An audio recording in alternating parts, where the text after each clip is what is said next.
Alright folks, daily log entry for February 11th, 2021, and a brief little idea on how to keep your charts organized in TradingView.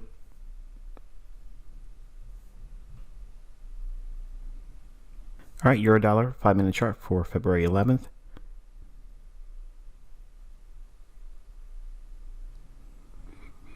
Alright, we can see an order block traded down to London open kill zone, midnight New York time. Not interested in chasing it higher. We want to see it go below the opening price at midnight. We have it here in the heart of London open. Price rallies, retraces ahead of New York open kill zone. Bullish breaker. We have the low, high, lower low. Sell stops taken.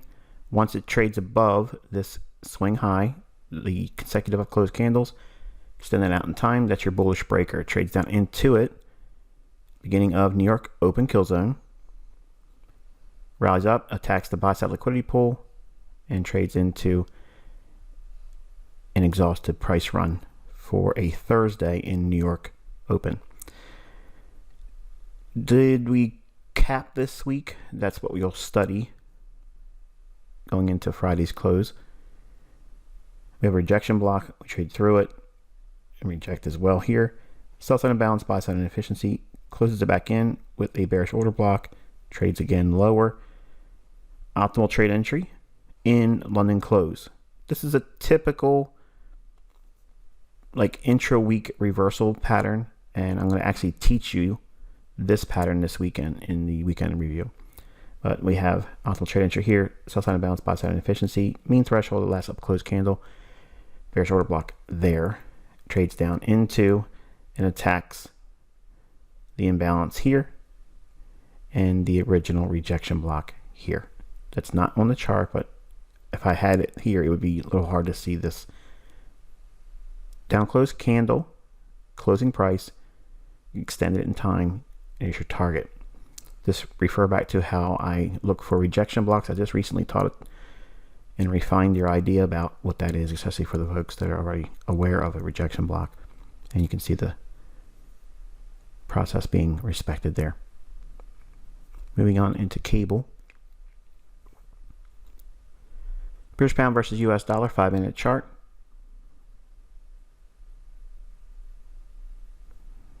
Midnight New York time. Short-term high. Rallies up. London open kill zone. Break lower. Now this pair, if you look at what's going on, we have really ramped up ahead of New York midnight. So with the idea that this pair is also trading at a Thursday when it's gone up basically the entire week, this could be a potential reversal pattern, but I like to see it form on Thursday, and then you can trade the New York open or London close time period for the short. And again, I'll cover that this weekend in the lesson, but we have the opening price at midnight in New York time here. Then we have a small little fair value gap as it breaks lower, comes back up, short-term little swing high, trades lower, creates a buy side liquidity pool here, runs up into New York open, closes the fair value gap, optimal trade entry from high to low, retraces back into the fair value gap, time, price, trades lower.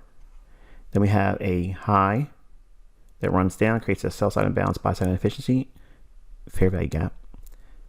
They're interchangeably used as I give the commentary, but usually the really stretched out ranges, like this would be a SIBI here, and this is a little bit more smaller, so it's a fair value gap.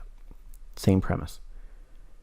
Trades up institutional order flow entry drill, and then sells off, but this is an optimal trade entry as well. Trades down below the low here for offset distribution, and another return back in here. Sells off one more time, offset distribution. So we create the low of the day a little bit outside of the London close time period, which is fine. Later on in the content, you'll see how we can adjust and make do with extended kill zones, but these are the sweet spots respectively here, and that's what I'm training you to observe initially. All right, let's go to TradingView real quick and I'll show you how I organize my charts. All right, so here is TradingView, and it's just basically set to a naked chart. I save a naked chart and title it default naked, and it's set to dollar index to daily. So anytime I call on this chart, it'll open up to this time period and this particular market. If you want to have a setup where you have multiple charts, now obviously some of you are going to have the basic plan with your TradingView and you're not paying anything. You're not going to have as many options to save chart layouts. I'm not sure, I can't remember exactly what it is, but you don't need a whole lot. You can literally do it with just the dollar index, save all your annotations on just dollar. You can do it with just the dollar index, euro dollar, and cable, your respective layouts. Mine, I do it as each individual time frame that I'm looking at, so 15-minute, 60-minute, daily. And if I have something that I'm using an additional study for, like fair value gaps, okay, or other things you'll learn about, which I'm not going to scroll down and let you see that because we haven't covered any of that. Even Chart Member hasn't seen that. But let's say that once you create the chart, and we have one here like the dollar index 60-minute. I just cleared a lot of the stuff off of it, but you'll see what it looks like when I pull it up. All right, so when you see the chart layout like this, some of the questions I'm getting is, how do you deal with all the clutter? Okay, when you're looking at your charts and it has a lot of annotations on it, you'll learn a style of managing them, and you're not going to have as many as you probably have right now as you get better at doing it.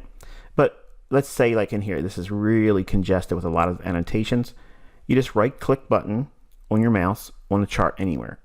When you do that, you're going to see a little object tree. Click that. Watch what happens right here. See how, like, when I put my mouse over top of the individual annotation, it highlights it, right? Well, if you go over here, you scrub down until you get to the thing you want to get rid of. Like, say I want to get rid of that rectangle, but I want to keep it, but just take it out of the chart. When you hover over top of it over here in the object tree, just click the little eyeball and it'll hide it, but it's still there for you to call back on if you want it back on. So that's what I'm doing in between my charts.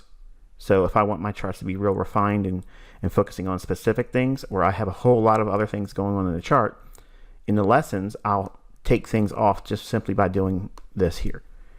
And if I want something else, say I want the, say I want this rectangle here hidden, same thing here, okay? It's just a matter of managing everything on your chart. But over time, you'll get better at it. But the main thing is you want to set up your charts with like a euro dollar layout, a British pound versus US dollar layout, and a dollar index layout. And then you can manage your charts, accordingly. Hopefully this has been insightful. Until I talk to you tomorrow, be safe.